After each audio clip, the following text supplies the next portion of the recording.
So I may give it to you in a minute, and then I won't have one. Okay. But the point is, we were starting to talk about God's oneness. So, like, think about it for a second. If somebody asks you, what does it mean that God is one? Don't go too deep right away, because I know I have a good crowd here.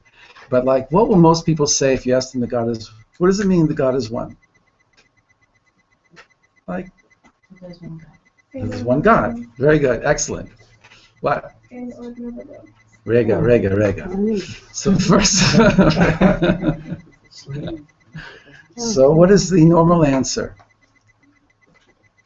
There's no one else. Well, he's one. That's the answer. Well, he's one. Well, what's your problem? There's not two. So, oh, very nice. Okay, there's only one. Where is he? What does that mean that God is all over, everywhere? What does that mean? Does he exist, and therefore he's all over? Because something that exists is usually limited in space and time. At any rate, where we want to go with it is, yes, he is not somewhere. He's not an outside God. And even you could play with English and say that he doesn't exist. He is. Because isness, being, is deeper than existence. Existence with the X in it, I have a whole thing about X's. X's which come from the Latin. And X means exit, and to exhibit, and to bring forth. Exhaust, to everything with, almost everything with X. Maybe an excuse is not. But X is usually extricate, is to bring forth from a prior state. And it comes from the Latin. And the letter tzadi in Hebrew is lotzi, letzet, to come forth. It's the original X. So God is nimsa, he's found, which means he's come forth from a previous or a prior state of non-existence. God does not exist, he is.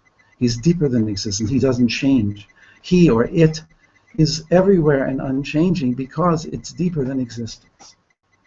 So there's a oneness that, as Nadja said, is Einod Minavado, is a big zero, and God's oneness is a big one. And how do we know what oneness means? We go back to a previous, more deeper concept called zero, that there's nothing else but God, Einod Minavado. And if there's nothing else but God, then nothing exists but God, and that's like scary, but let's get used to it, that at that deep level, there's nothing but godliness. And God then creates an illusion, a very important, necessary illusion, of the possibility of existence, of being found, of I finding myself, of finding you, of knowing self as apart from God. And I called it a necessary illusion. In other words, God wills the world into existence in order to give us a gift that is the greatest gift, to give us individuality and eventually eternal individual existence. We existed undifferentiated within God's oneness. God, whatever we're calling God, Ein Sof, the infinite one, that which is unnameable, beyond all names, beyond all categories, beyond all categorization, beyond all concept, and we just talk about it, but it's very, very it's very delicate. God gave us existence in order to give us something that he wanted to give us, which is relationship. And the deepest thing that I'm coming to is that I cannot really appreciate God's oneness until I start to get into my own oneness. So one of the deeper meanings of the fact that God is making man in God's image, V'tzelem Elohim asa Adam, he made us in his image, and God does not have an image, means that we're like God in some way. And they say we have free will, and there's all kinds of answers, and Rabbi Kaplan goes into it in this book and in all of his books, which is what this class is a takeoff on this book, and we'll see today a little bit of that. But really, on a deep level, it's a little long-winded, but it's on page 4 of the pages I gave you. So let's jump there. So the pages are called Divine Oneness.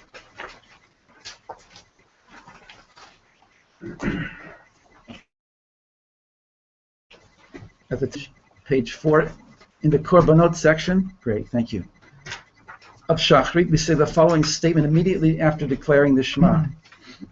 You are He, you are the same, before the world was created, and you are He, meaning you have remained the same ever since the world was created. You are He unchanged, Atahu, you are He, which is a very interesting formulation. You are He, you are that. You is personal, private, second person, and He is that which is beyond my personal perception, but I know it's there. He is third person, which in Hebrew is called nister. When I speak in the third person about Him, I'm speaking about Him, it's called nister. He's not here. It's very hard to do in the room when somebody's in the room and they know you're doing it. It's not nice. We actually speak to God constantly oscillating between you and He. In Ashrei, for instance, Psalm 145, there are 21 verses. 11 of them are you verses, and 10 of them are He verses. And it's like, how do you talk to God as you and then talk about God as if He's not there? So I call it the oscillation between you and He, which is Yud and Hey. The oscillation between what I know of you and that which I don't know of you, that which is beyond that which I know of you. And I always have to have that as a backup because what I know of you is always so little compared to who you are. But I need that personal relationship.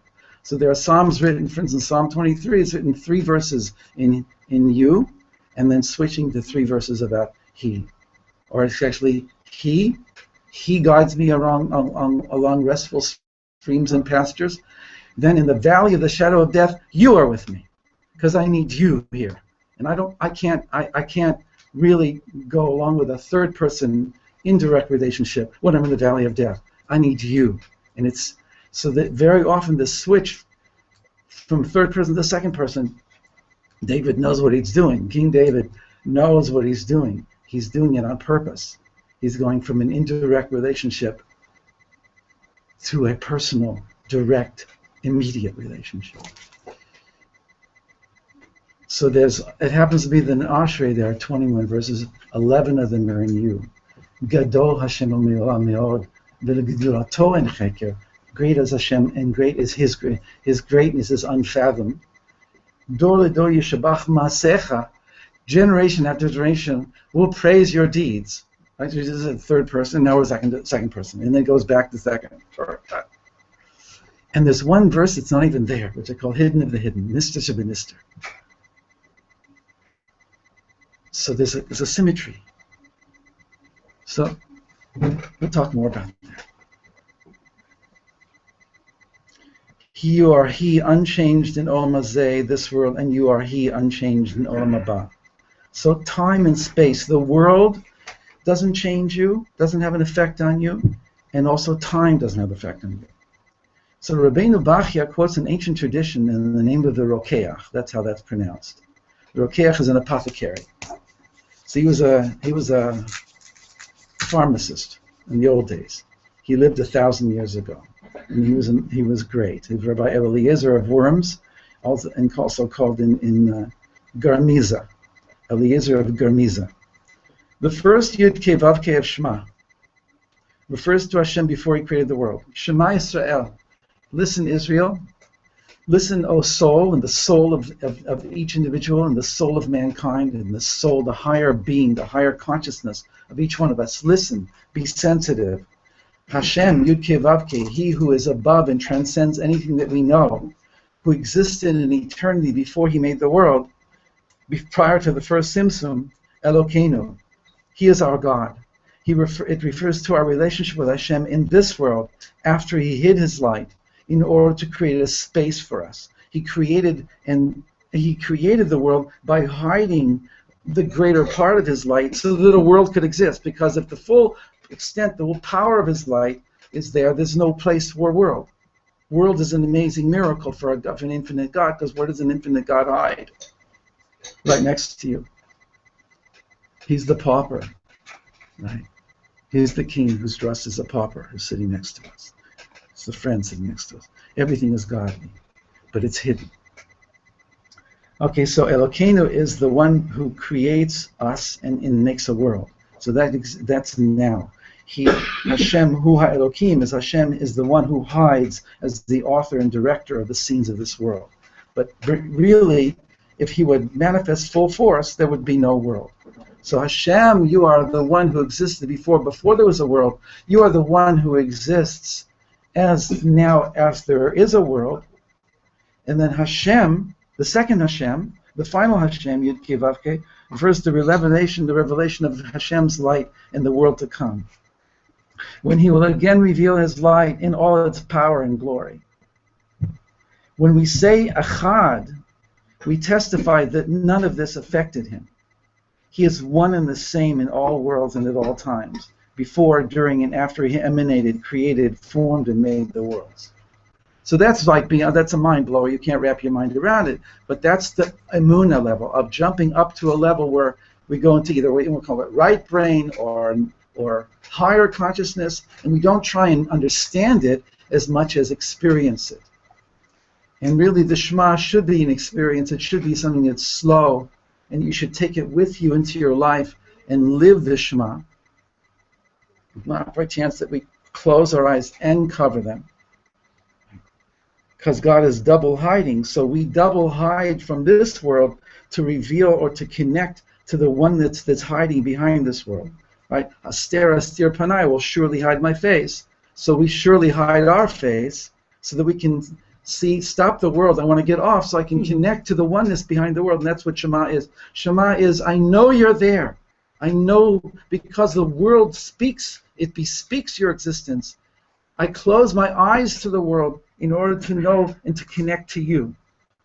And that's the mitzvah of Yichud Hashem. It's not just I know you're one and therefore you're somewhere out there, but I want to completely merge with you and lose my small self in your big self.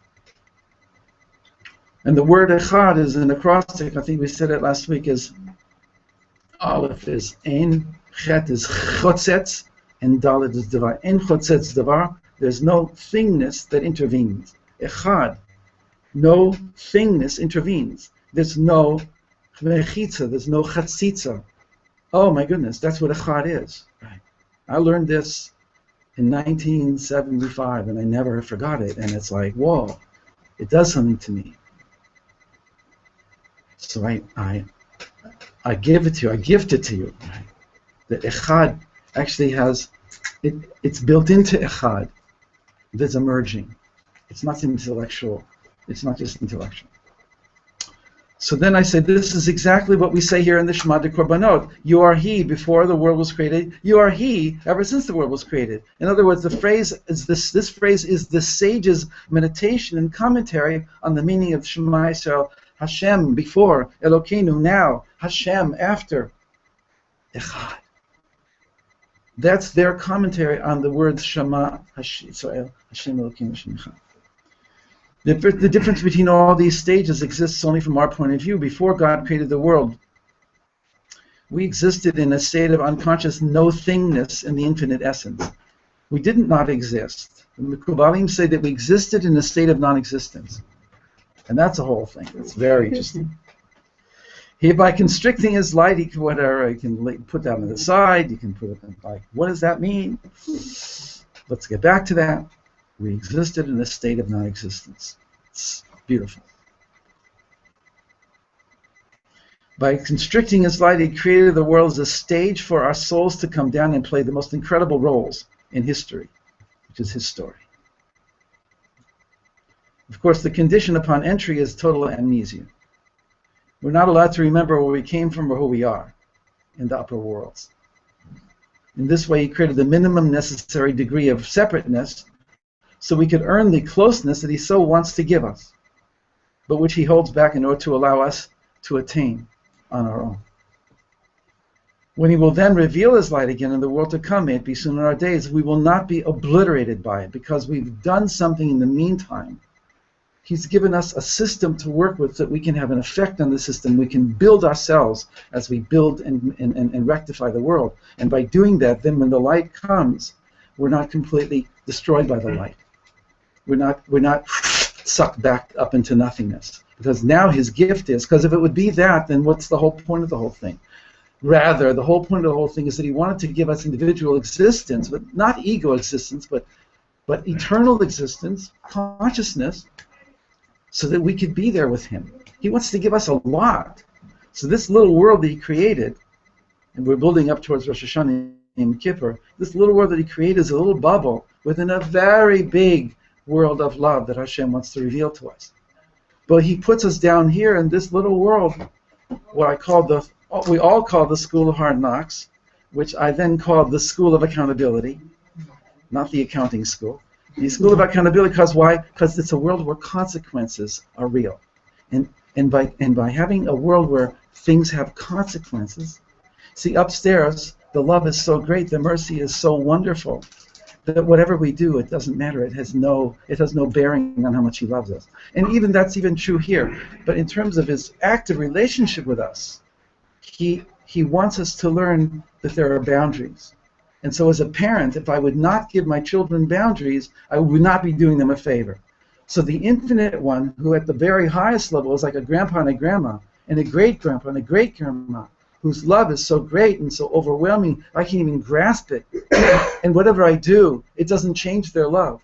But he manifests to us in a much more limited and constricted way for our benefit, in order that we can have something that we couldn't have at that high level. Any questions at this point? For sure, I'm open. It's crazy to keep talking and not allow, it's not that I'm not allowing, I'm just not letting you have a word in edgeways, but I want you to emote. I want to evoke something in you. If it's there, please come out with it. Can you talk about the great-grandmother and great-grandfather? We will do that. That's in this set here. So I'll make sure that we get there real soon. It's awesome. And the truth is, it's like we just have a mother and a father, a grandfather, a grandmother, in order to know who Hashem is. It's okay. So the thing goes on here, and at the bottom of the page, it's a little wordy at the bottom of the page, but it has a kernel of something that I really wanted to share. So I'll pare it down, but it really hit me strong, and there has to be a meditation that follows this, and then we'll go to the next thing. So now, besides the idea that God's oneness, the idea of God's oneness being important in and of itself, it's also only one half of a very important equation. Everybody has this? The equation goes something like this. If Ein Sof is one, the oneness behind all existence, who experiences himself as one before and after creation, without the slightest change in his essence, then the same might be true of us.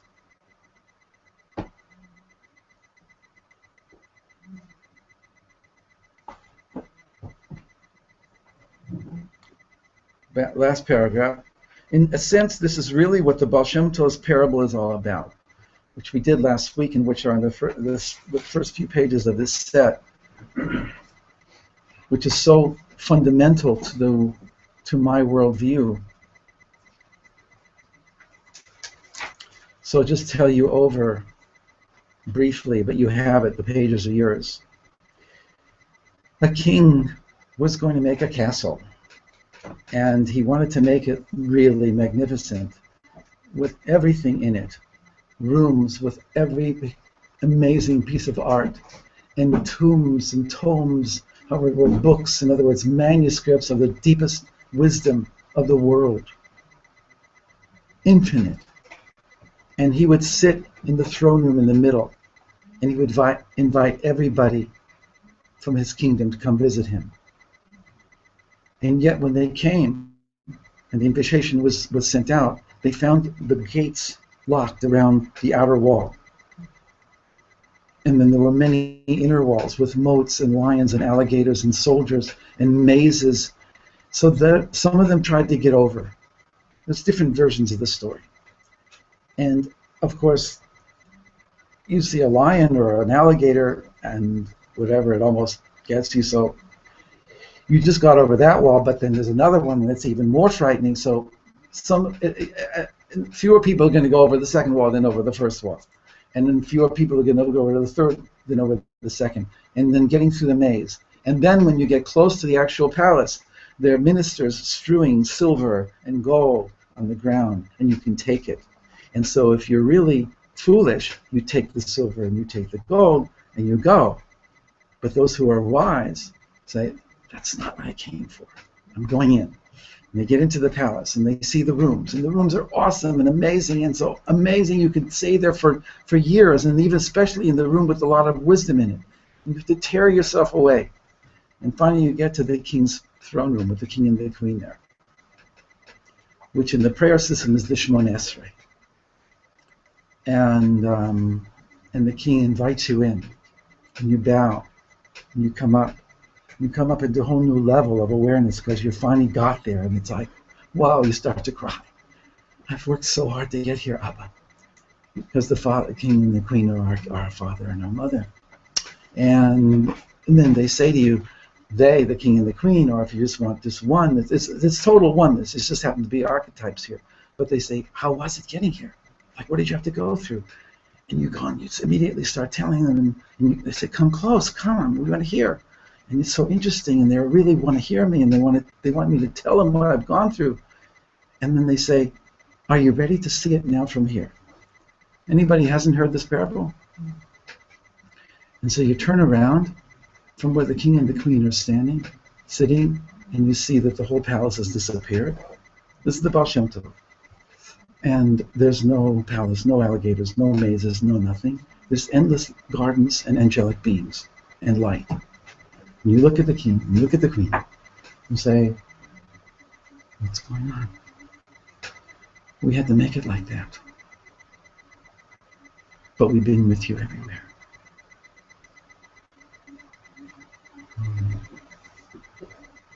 So really be there for a second in that.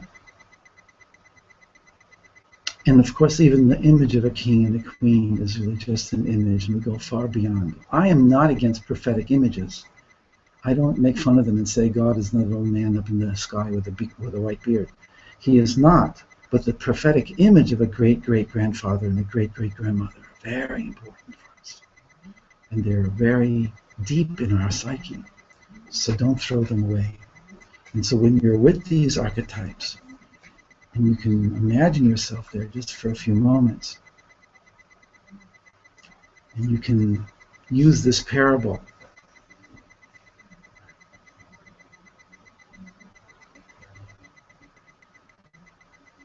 that the parable obviously is saying that the whole world is a palace, and the whole palace is a achizat einayim, which is the Baal Shem calls it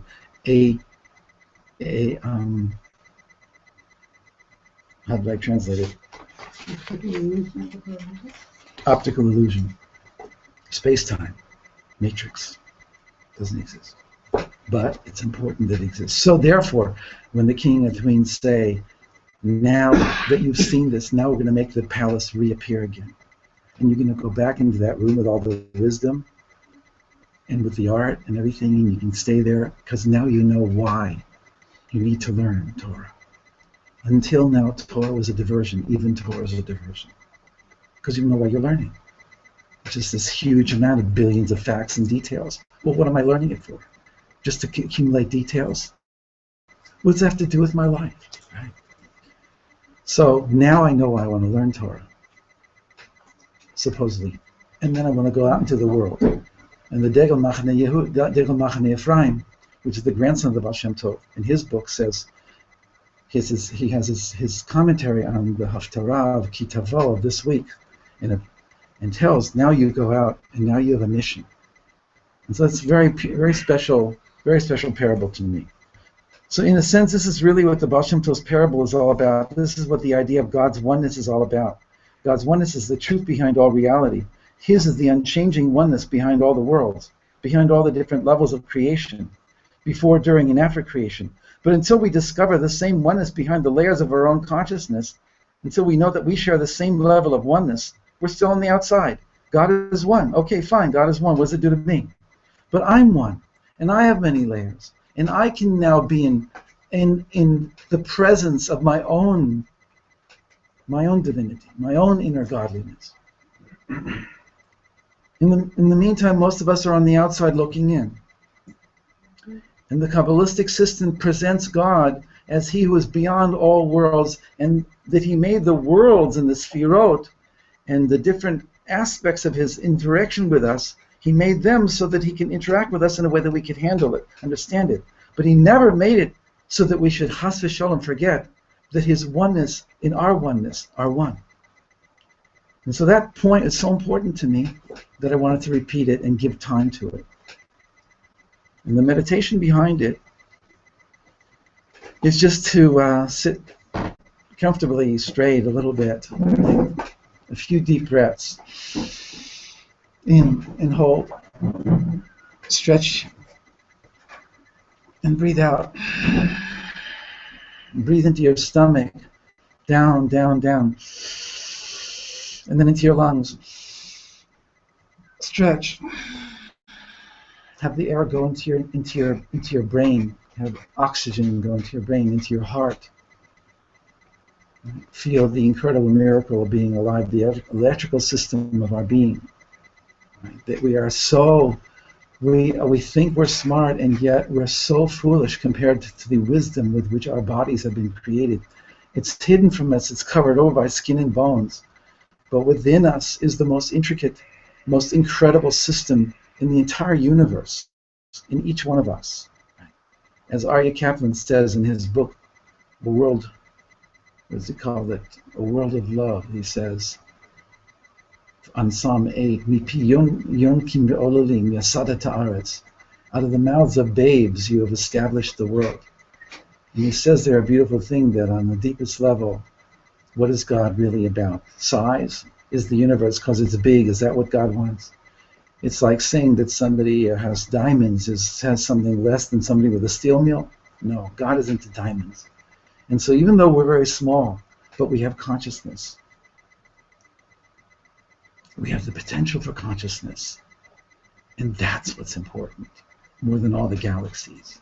He created all that for us. But until we wake up to the wondrousness of our being and see God from our own flesh, so we're really missing. And even this nice intellectual idea that God is one, which is a foundational principle of Judaism, it'll just pass by and we won't ever get it. So please, God, just take a few deep breaths and get into a place where that's very prayerful. Please, Hashem, allow us to know your oneness. Very simple, no complications. And let us know our connection to you. And let us be aware just a little bit more that nothing exists without you. And that the greatest privilege you have given to us is to align with you, is to be in some conformity with your will. And that doesn't take away from our will. That empowers our will. And like people got it upside down. So it's like so simple and so profound. And that we're the people of Israel, of Yashar El, straight to God. The people of Israel, the people who have seen God. The people who are Shir El, who sing to God, who resonate with God. And the greatest joy is to be in consonance with the godly light. And there's stuff on the planet now which is like so opposite. And that impels us to become more Yisrael than ever before. To ask to be able to fulfill our mission. So bless us all that we can come into relationship with our own oneness, the oneness of our being.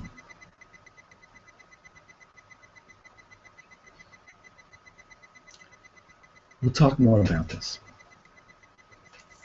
So please accept this. There's 15 of them. I didn't count who's here. So let's see. If necessary, you'll share. I think I even left the original by the Xerox place.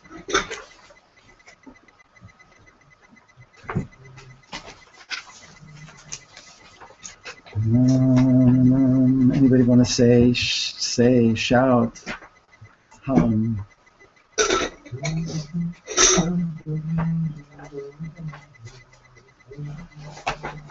I see like a concept to me what you're saying. I hate to make trouble.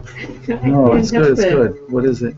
It's just like I think me and people I know, like the essence of being a person is like changing and growing and being multifaceted. And, you start out 7 pounds, you end up 100 something, you end up start out not knowing how to read, you learn how to read, your interests change, and you're always developing. And God is like static. No. Okay. His oneness is not a static oneness, because it has it's behind every manifestation, and it. Who am I to explain this? But I mean, I can. but it's maybe just like simple, like Shlomo once said.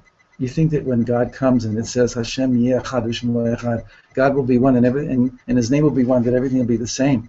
That's not God's oneness. God's oneness is infinitely diversified and yet one.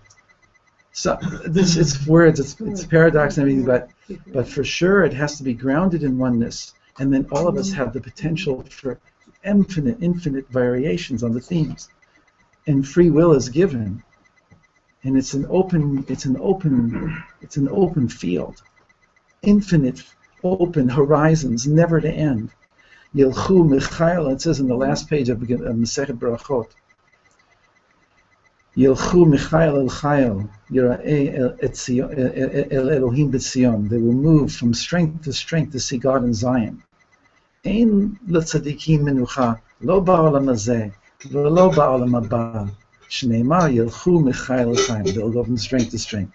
No rest in this world and no rest in the world to come. People who say, well, when this world is over, there's nothing more to do, have misinterpreted, and it's profound, because it would be a shame to live my whole life thinking that if I don't do it here, I can't get it there. Yes, here we have to start here. We have to start the motor. We have to start moving. We have to put our free will into gear, and realize. And so the godly will is to give me more and more powerful free will. As I said before, the godly will doesn't limit my will, it empowers my will. And so I have exercises about this. But to get to the point now, right now, Tehillim 47, we say 7 times before we blow the shofar. Okay. You have 2 sets of papers with you, or you got both? Awesome. Okay, give it to. I hope that you'll be able to have time, or we'll have time on Wednesday. Lam Natseach. Lam Natseach is at the beginning of 55 out of 150 Psalms. What does Lam Natseach mean? What is a Menatseach in modern Hebrew? A conductor. So who is the conductor of the symphony of creation? So to think that this is really just some kind of a instruction to the conductor of some Levitical chorus is to minimize it into minuscule. It's Leman Natseach. I'm dedicating this to you, and when I'm hearing a symphony and the music doesn't sound so right, and it sounds maybe cacophonous, but I look to the conductor and he's going, and He gives me the peace of mind to know that it's a unified, pulsing to one beat. The looking to the conductor gets us above the discord to see the oneness behind. So it's really a catchword. I'm connecting to the Menatseach. Dedicated to one who grants victory.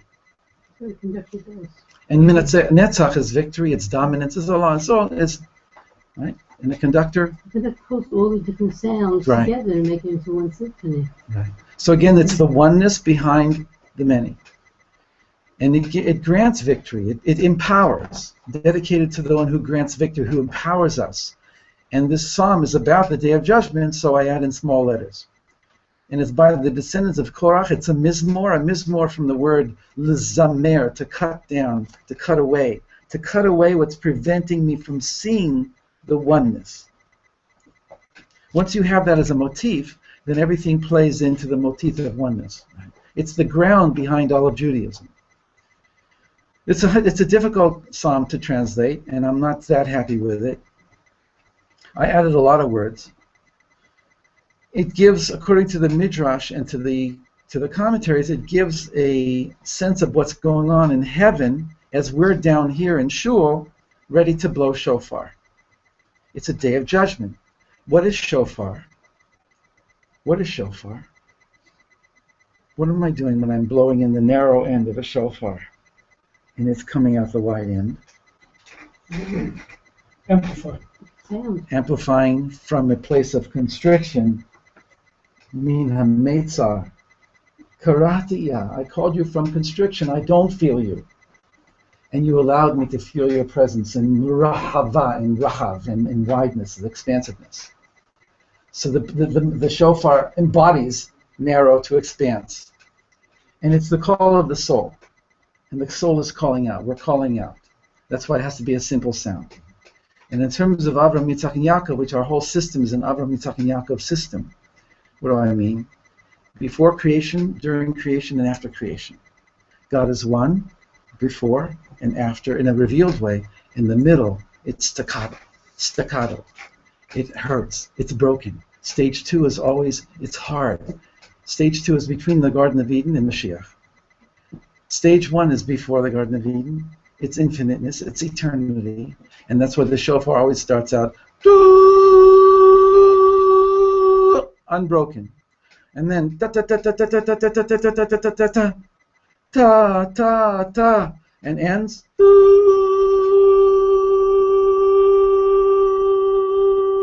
because the sandwich, right, is love on both sides with pain in the middle. To tell us, don't give up, don't lose hope, don't think God forbid I've abandoned you. I've given you individual existence, and I pulled back somewhat to give you the ability to be who you are, but not because I'm against you. It's because I really am giving you as a gift. So that's embodied in this dynamic. And this dynamic is everywhere.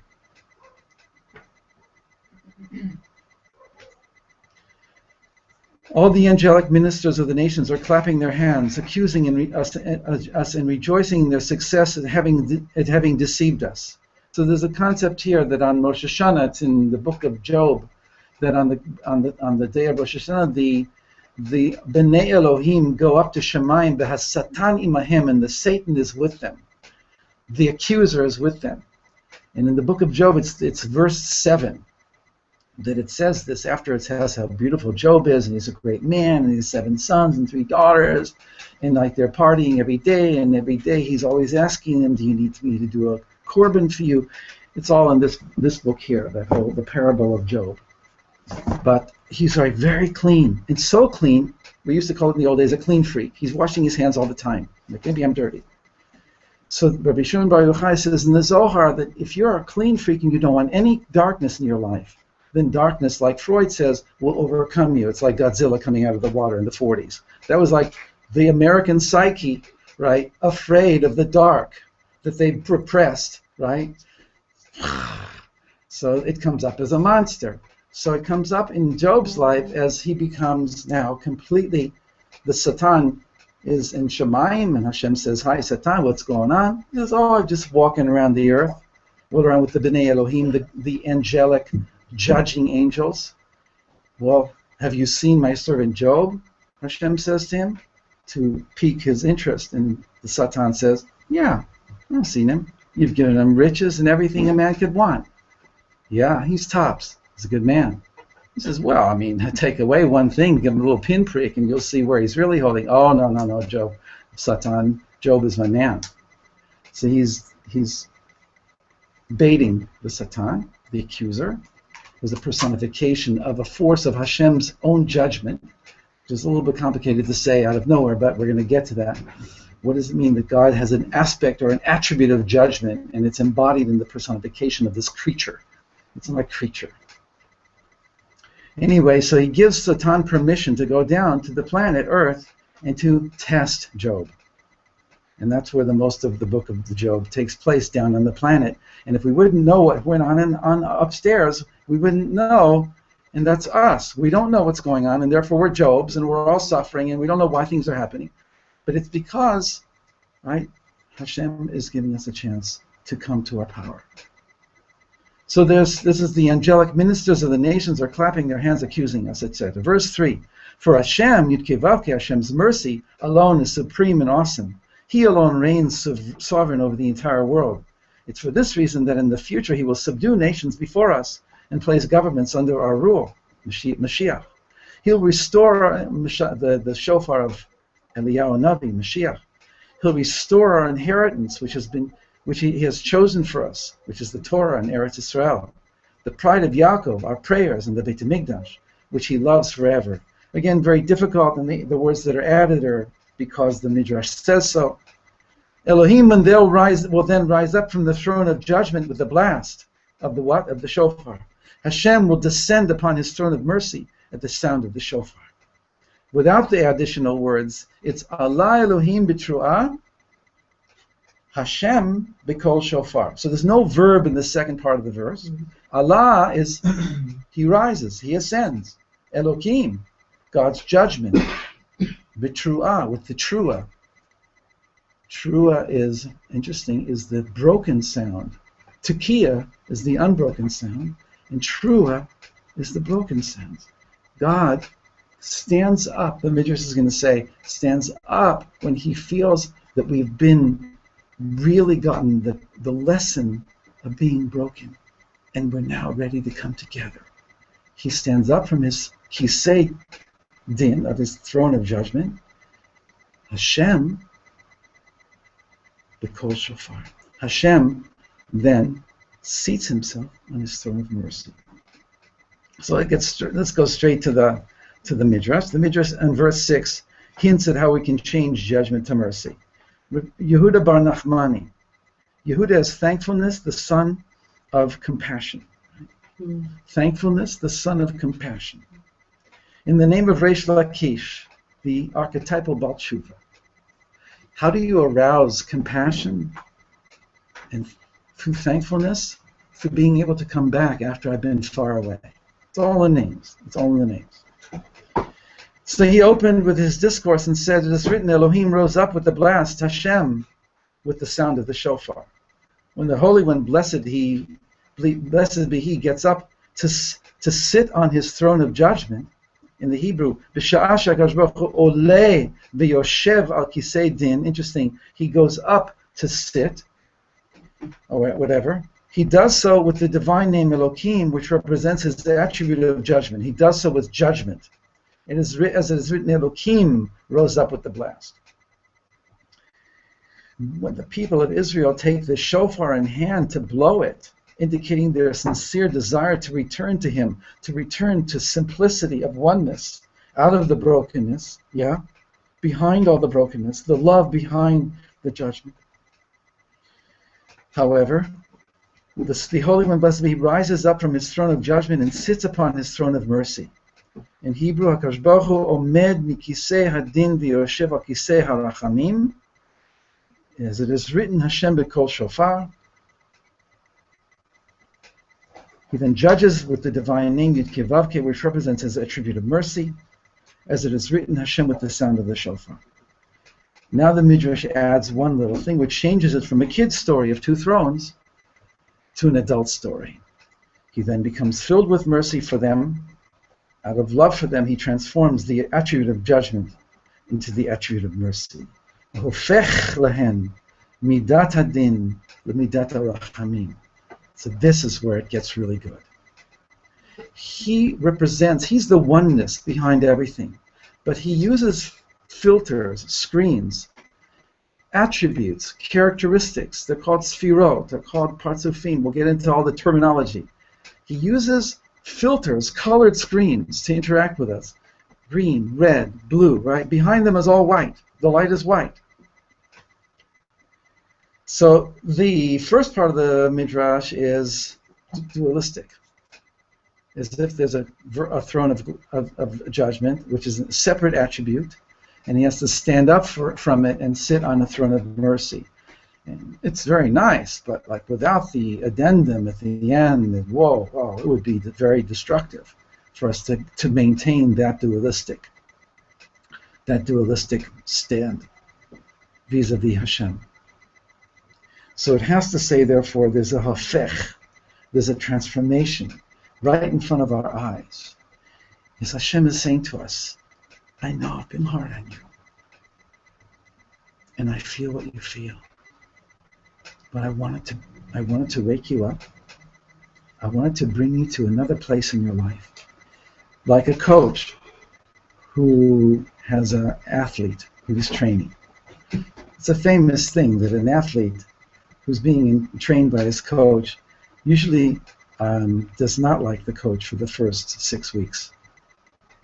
He does not like the sergeant who's training him. He does not like being told what to do and being literally crushed, killed, no breath, no strength. I'm dead. I fall into my bed. I'm dead. He's killing me. I hate him. But when I get the rewards of the running, of the athletic prowess that I've gotten, and I get the award in my hand, and I look at my coach and I say, I couldn't have done it without you. You're awesome. You really knew. You knew I had it in me, and you brought it out of me. It was painful as hell. So in a sense, God is that coach. So when he says that to us then, and says, I know how you feel, and I've been with you in your pain, and I just couldn't tell you because you needed me to be tough on you. But now I want to reveal to you that really it was coming from the deepest love for you. I love you so much. So what's the natural reaction? I actually had the experience, right? Can you be with me in this experience?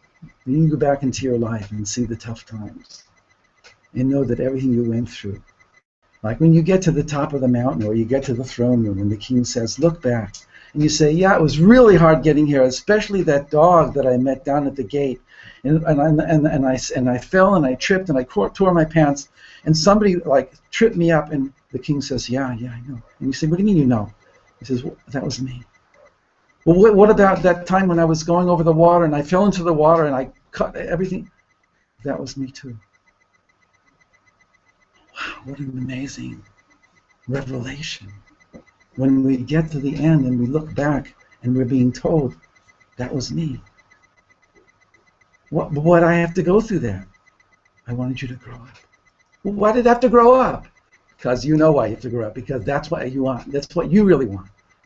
So you have to hear the conversation. Now, everybody's been quiet till now. I'm not going to have any more of this. Speak up before we go on. You said something about huge pain. The archetype of Baal Tshuva. Can you just talk about that? The story is that he was the mafia. He was the chief of the mafia. Thief. I guess he was a great guy, but when Rabbi Yochanan met him and faced him off and said to him, I know who you are. You're awesome. And you're using your powers, your kohot nefesh, you're using your mental powers and your powers that God gave to you, you're wasting them. You got to learn Torah. And Rabbi Yochanan was beautiful. He was amazing. He was a very profound teacher, and he was also very beautiful. And Reish Lakish says, well, if you had a sister as beautiful as you, I might consider it. And he says, I do. And you can marry her, but you have to come back. And so, How did they meet though? I don't know that. I don't know what led up to the story. It's not like It was on the river. It was on a river. They were, It was at a river. They were swimming. And he was going to chase after him. He's like, why? And he's like, I want to see your beauty. Because he was beautiful. He wanted to sit at Bracha because he's like, I want to see what her son. Really? Yeah. My goodness. We just learned this. Remember? Oh, With, great. That's with Torah. That's Sutton. beautiful. Live wire. Yeah. Living Torah. And then he tries to jump across the river because he did that to get to the Rabbi Yochanan, and he can't. He falls in the middle. And Rabbi Yochanan knows from this, he knows now that Reish Lakish has really done tshuva. How does he know this? What's the proof? You got weak. He got weak. Well, so where do we know that getting weak means I did tshuva? Ruth. Ruth says to Naomi, your God is my God. I will go where you go, I will live where you live, and your people is my people, and I will. And so she sees that Ruth is having trouble keeping up. It's very subtle, but Ruth is having trouble keeping up with her. Until now, she was doing fine. Now has trouble keeping up with it. You lose your physical strength at the moment a very powerful spiritual thing comes into you. Not that it has to be like that forever, that you have to be a weakling, but a physical weakling, then you become a spiritual master. But that's the switchover. The switchover is temporarily your physical strength ebbs in order to make room for the spiritual. Okay. Anybody else? Anything? We're on the page. We're on the page. We're about to understand what this means. So, I want you to try and relate to this experience of in your life, what would it be like if Hashem, you could speak to him now, and he would help you understand, and you'd question, you'd say, well, what about that, when that happened? That was really hard. And what is Hashem's rachamim now shining through? What does that do to you? I have words for it. Do you? A question about the throne, the midrash, it's interesting. He's sitting on normally the kingdom has one throne. Right. So, that's duality in and of itself. Yeah. Two thrones. So, why is it there? It seems like this whole concept of oneness, Hashem will reveal himself in his own time with Mashiach, will all connect and see him, and that being that aspect of Mashiach will be one with him. So it seems being like that, I want to hear that again. Sorry. Being that aspect. in other words, we're reaching out to God. He said it's he, you, sometimes it's direct, sometimes we're talking about it. But when we really want to reach him, we talk directly. When we can't reach him and when somebody else is talking, we talk to the third person. I said that, and I tried, and I didn't go into it, but you're using that now with rachamim and din, with mercy and judgment. Are you? I just want to feel better what you're saying before I say anything. Or start again and let me understand better. I hear what you're saying about you and he. But in the concept of mercy and judgment, it appears to be a duality, but it's really not. Appears totally dualistic. So that's why I brought this out. This is a sweet, sweet thing that Mona Lisa, she calls herself, Leah Lisa Ehrlich, did for me. Here's the non-colored one. The 10 Sfirot.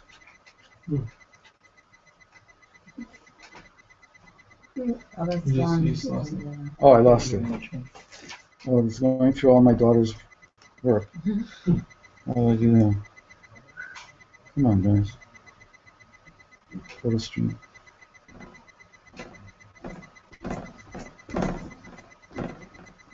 Okay, so just look at it for a minute, and then I'm going to put it down, or I'll hold this up after. There's 3 top sfirot, called Keter at the very top in the biggest circle.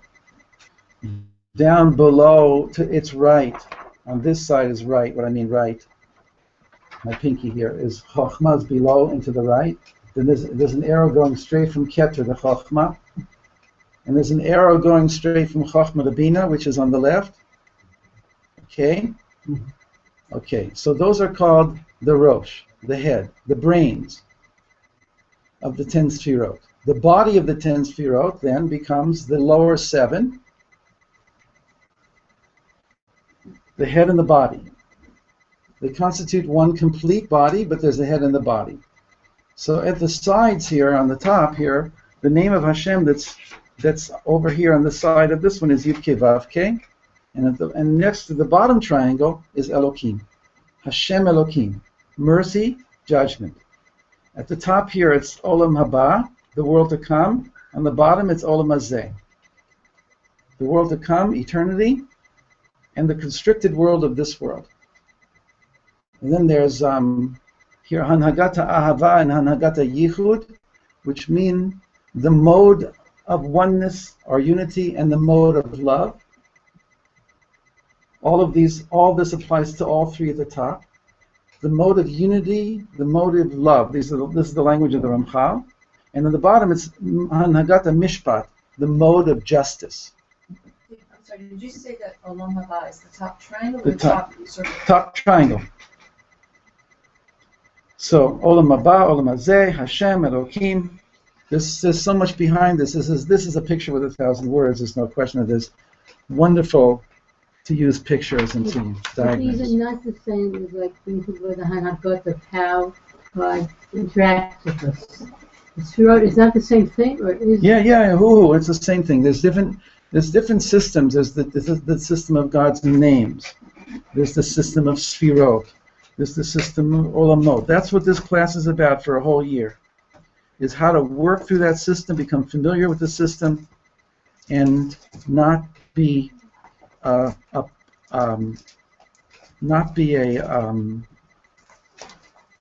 not know it as a bunch of details, but to know it as a unified system.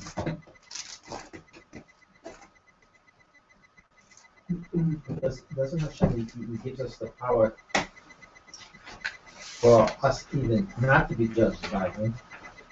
If we go in Torah mitzvahs, then he doesn't have the reason to be judged. Okay, I'll get to in a second. I'll answer you. But anyway, so these are the divine names behind the 10 Sfirot. It's a deeper level. These are the names that appear in the Torah. They're called the 10 divine names that you're not allowed to erase them when you write them. The top is Ekyeh. On the right at the top is Yah. On the left here is what's called Havaya B'nikud Elokim. Havaya, which is mercy, with the voweling of Elokim, which is judgment. So it means it manifests as judgment, but it's total mercy. And she's also called Ima, mommy. And she's in this.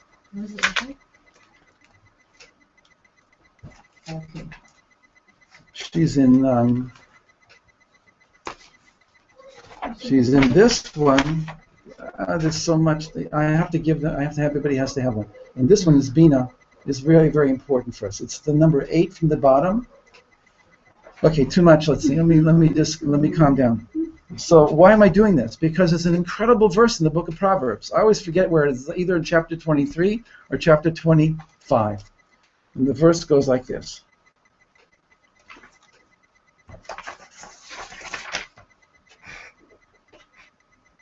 Tova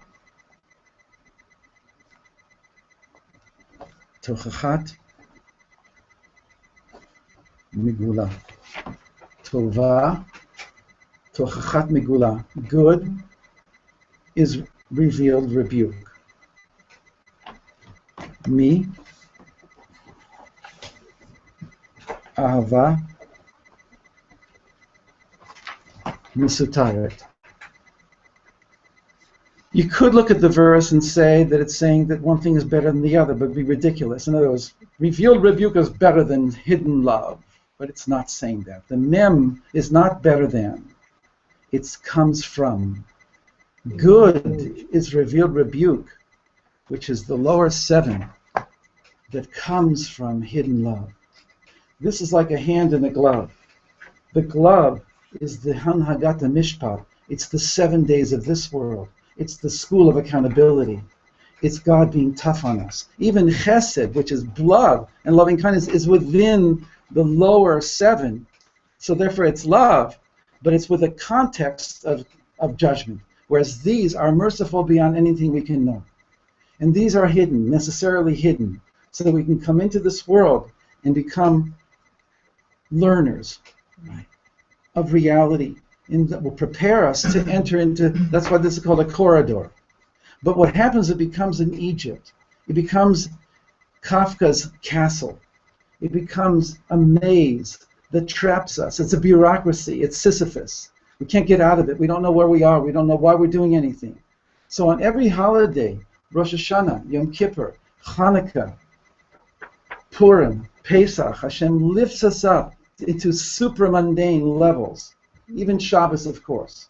He lifts up and he says, I know it's getting hard down there. I'm lifting you up and releasing you from that. You're not doing malacha, right? You're not connecting to the physical world in order for me to be able to super you, right? To connect you to your source, so you can come back down into here with much more power to interact with the world on the terms that I want you to interact on. And it no longer have power over you.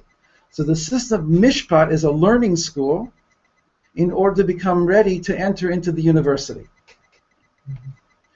And this verse encapsulates in such a way, and that's why the arrows are here, is that the arrows become an invisible, internal, behind the scenes, behind the revealed difficulties. So this is, again, unity behind multiplicity, mercy behind judgment. So basically you're going to come up with a chart after a while. The words will start to fall into categories. Right behind left. We live in the left world. Behind the left is right. Right in the sense that Yameen represents mercy by us. Even though Bina is on the left. It's the root of good.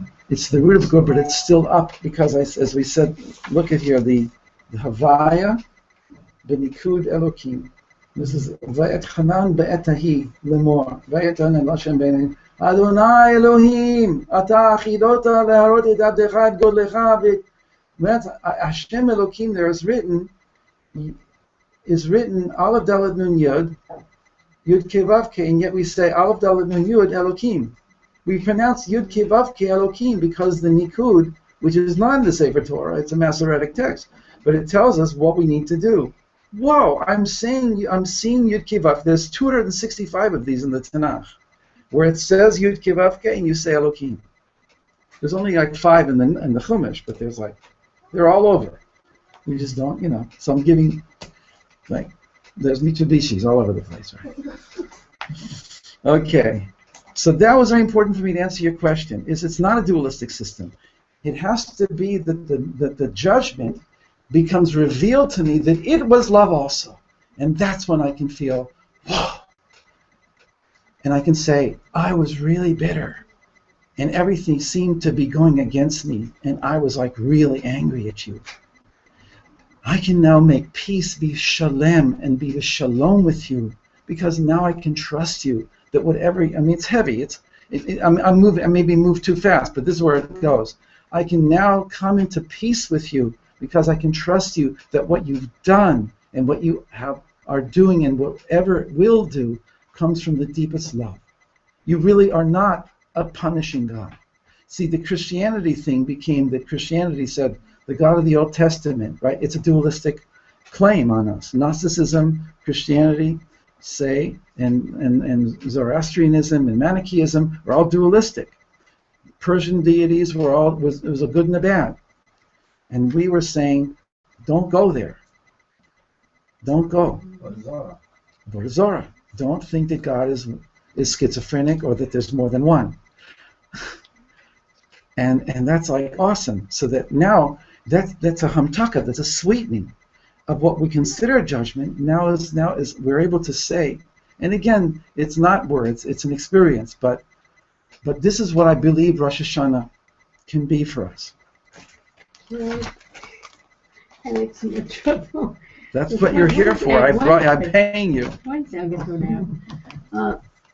I would like to take a specific event, a specific vignette, and see how to look at it from that kind of perspective. I think right now I can set all our hearts. Think of the 3 boys who were taken captive. Think of the little 4-year-old kid who was killed by a missile, right? Who was running to the shelter and didn't make it. Watch out! I have answers. I'm glad. Even though, Yeah, who am I? And we're only human, and we don't know. But our Torah gives us insight. So there is an enemy. There are evil people. Are they really God in disguise? How do you deal with that? That these evil people did this, and how do you deal with parents who have this adorable little boy who's gone forever, and his children and his grandchildren and everything that will happen to him is gone because of these vicious people who killed him? And how do you, as the parent, really, how can you look at this? Do you sure want to ask this question? You want to ask this question? Why did the Holocaust happen, Rabbi? This is a lifetime question. It's a lifetime question. Those 3 boys are also a big question. One little 4-year-old boy is also a big question. You sure you want to ask this now? I want to see how can... Is it appropriate? How can a person look at it with the eyes saying that this is harsh and terrible, but I know this is a loving God that is doing this. I don't know how to do that yet, and I want to. You have to do it in your own life. You can't understand out there. It has to be me and God. Can I make peace with God for who I am, how He made me? I'm screwed up. Why did He make me like this?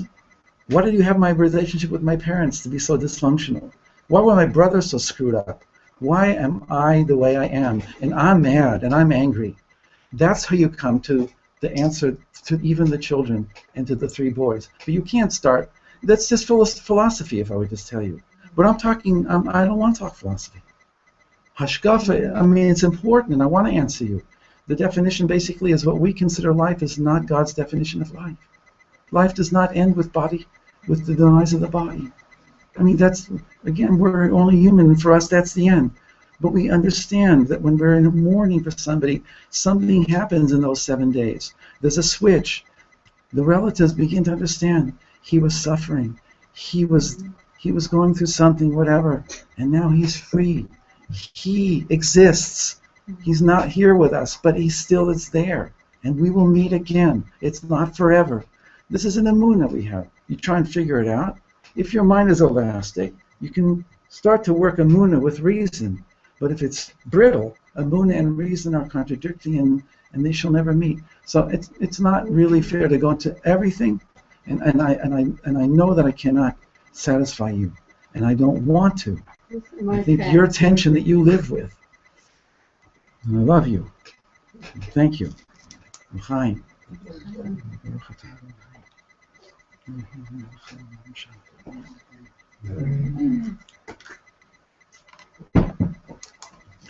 I promise I'll bring in a colored one for anybody who wants one next week. I'll just have to charge like whatever they charge me, 3 or 4, 2 shekels, but it's worth it. Or I'll just bring in black and whites and I won't charge. What? Black, I'll bring in colored pencils. So that was very important. And again, it's only a 5-minute presentation, but let's go back to where we were in the text. Can I ask a question? Yes. Again, your name? Nathan. Nathan. You pass by that line where it says he gets up to sit on his throne. Yeah. And I'm more used to seeing kind of the descent before the ascent. So what? He gets up to sit. I really don't understand it. That's I'm not hiding from you. That he rises up to sit on the throne of judgment. This doesn't fit into my brain. So I don't have an answer for you. But clearly, though, what the verse is saying in general is he's rising up from this and sitting on this, and then the experiential part is that something happens, something is hofech. Something that I thought was one thing becomes revealed as something else. So let's look at that. Yes. I'm just thinking, so that raises the next question is if Hashem is rising to sit, is everything, I mean, this is, we're doing this. Okay, if he's rising up to sit in our world when we experience it, is it that, or is it actually opposite, or do we not know?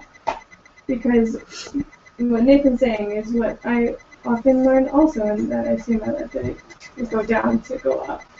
So are we experiencing it in an opposite way? Maybe it's God's going down though to go to the chair of judgment. Maybe that's the going down. Or maybe he's sitting in the judgment already. He's going up and he's going to sit in the Kisirachim. I think sitting is not going down. Position. Sitting is like settling. Strict judgment. No, but she's bothered by the language, and I'm not sure. I'm actually more bothered by Olivia Shiv. I'm not bothered by the language. Yeah, let's not. If I find an answer for you, I'll what does Jonathan say? No, I think sitting is like the Gemara says, a yeshiva, like a yeshiva. You know, people would learn was a yeshiva because their minds would settle and they would learn. Sitting about So I think, yeah. And so I think it's like rising. When you rise to that place, you're in a settled place. I think it's very confusing to get caught up in the Olivia Shiv. You know, I see a picture in my mind of, like, a little kid who did something wrong. So you have a big father standing over, you did something terrible, you were, I'm going to climb up to sit on my kisei din. Sits down on the floor with us. Okay, that's something else. You really messed up. You should have done that. Like, but that's not, maybe that that's the doesn't, difference in the mercy and the okay. throne being higher of judgment. When we're not doing with the Olevi Yoshev, yeah, fine. Yeah. Olevi Yoshev is almost like the chair is bigger than the king. So I don't exactly understand it in terms of God, so let's go on with it. He then becomes filled with mercy for his children. Out of love for them, he transforms the attribute of judgment into the attribute of mercy. When does he do this? In the 7th month on the 1st day, Rosh Hashanah. So I repeat it then. He transforms the attribute of judgment into the attribute of mercy. This final addendum to the text of the Midrash tells us a number of things.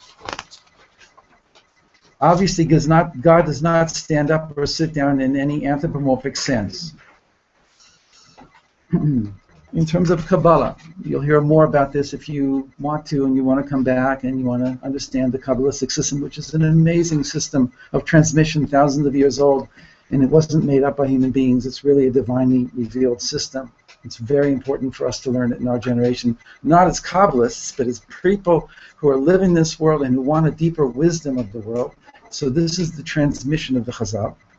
So according to the Kabbalah, the Atzilut is in the Tikkunei Zohar is likened to a king in his private quarters. Bria, the world coming outside from Atzilut and coming closer to us, is called the world of the throne, where the king comes out of his private quarters and sits on his throne. And it says a verse we say in Uva L'Tzion every day, Yoshev Tehilot Yisrael. He sits in the midst of his people's praises. He sits, meaning to say he lowers himself to interact with his subjects. Sitting is usually vis-a-vis God. I'm coming down into relationship with you. In my Atzilutic level, I'm almost inaccessible. Almost. Nothing is absolute here. Anyway, then he comes into relationship by sitting. So Bria is called the world of the throne, the Kisei HaKavod. Obviously, God does not stand up or sit down in the anthropomorphic sense. Sitting on the throne means that he makes himself accessible, reveals himself, and relates to his world in a certain way. When he sits on his throne of judgment, he judges us according to our actions. It should just say actions. When he sits on his throne of, I'm not even sure I like what I wrote here. I might have to fix it. When he sits on his throne of mercy and compassion, he takes into account our desire to rectify what we have done wrong. Maybe there is something. When he sits on his throne of unconditional love, I'm adding now thrones. I'm adding thrones because thrones are just media. Media. I love MD words. Medium. Modulation. Modification.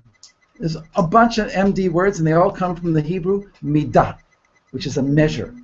It measures, and it gives quantity and quality to that which is beyond. MD. In the world of Bria, that is the world that we can measure, because that's the world that we're in. And the world of Atzilut, that's beyond Bria, that's above Bria, so that's the one that we can't really quantify. Yefeh. I will not fight. Very nice. So in its unconditional love, he shows us that he loves us irrespective of what we have done or deserve. We have to know that there's that also. The main thing the Midrash is coming to teach us is that judgment is no less compassionate than pure unconditional love. The judgment is no less compassionate than unconditional love. As in, judgment is for our benefit. His judgment flows from his awesome compassion for us. It's the most amazing expression of his love for us. Why? For it shows that he cares about what we do. If he was just compassionate, get this, if it was just compassionate, and he said, it's cool, whatever you did, Yankala, it's fine. You just got your suit dirty, it's fine. I'm your grandpa, it doesn't matter, I'll wash it, I'll give you a new suit. Bicycle, fine, no problem. You just hit your sister, okay, that's a little bit more problematic, but I love you anyway. You just did something worse, Yankala, I'm getting a little bit upset. But even at that very high level, Hashem knows how he made us. And I'm not saying I'm dealing here with the absolute Rasha, the absolute wicked man. That can be dealt with also from God's compassion. God has a place for everybody. But the point is here that God understands the test that he gave me, So that allows him to be compassionate vis-a-vis me. Now that also helps me, because when I understand if I just meet you as my neighbor, and you take the milk that was by my door and put it at the end of the hall every morning, and I have to walk to the end of the hall every morning back in 1946 to get my milk that the Iceman left, and you take it and you put it there, I don't like you. But then I found out that you're taking care of your mother, and that you really are an amazing person, and you've done a lot of, and you just had this quirk about putting my milk over there, but you as a person are awesome, and I get to meet you, and then the milk doesn't matter. Now, Yes. did we know when the king was in the field? So Hashem was compassion, or what does that mean?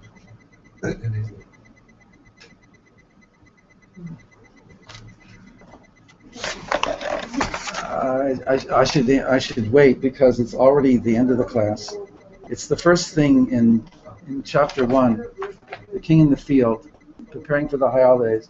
This is a pretty important book of mine.